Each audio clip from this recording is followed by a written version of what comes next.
La bonne attitude peut éviter une agression. Et oui, il n'y a pas que frapper qui compte. Il y a aussi, bien sûr, observer, anticiper, etc.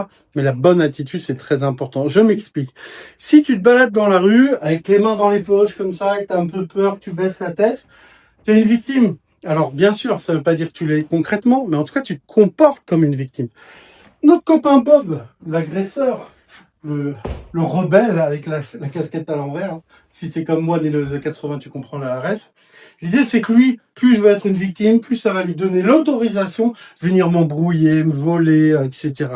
Donc, en fait, c'est comme des prédateurs, souvent. Les gens sont là, vont regarder, vont dire, ah bah non, pas lui, lui, ah lui. Lui ou elle, je vais l'attaquer. Pourquoi? Parce qu'il regarde par terre, parce qu'il a les mains dans les poches, parce qu'il est sur son téléphone et qu'il fait pas attention à son environnement. J'en parle souvent dans mes vidéos.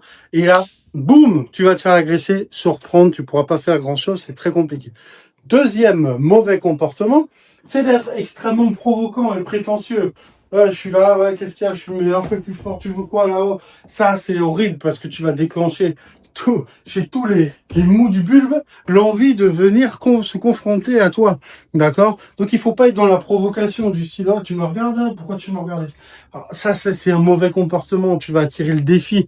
D'un côté, la soumission, ça attire la domination, et du coup, le problème, c'est que la personne, elle va se sentir légitime à t'attaquer, à t'embrouiller, etc. L'autre côté, quand tu es un peu comme ça, comme un coq là, coq de combat, bah tu vas attirer tous ceux qui ont envie de te tester. Donc bien sûr que la troisième option et la meilleure, c'est d'être entre les deux. Je m'explique. C'est-à-dire, pas soumission, pas provocation, mais confiant. Confiant. Si je suis confiant, ça va vraiment changer les choses.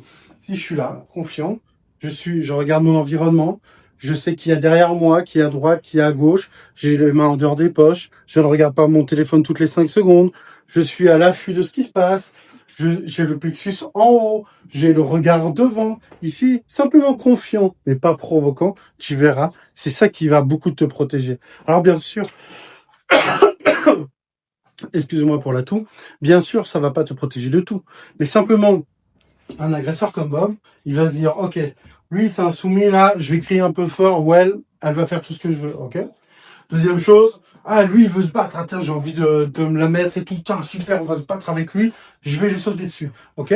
Et troisième truc, troisième attitude, ok, on est calme, on est serein, on a les mains en dehors des poches, on regarde autour de soi, confiant, sûr de soi, mais ni provoquant, ni soumis.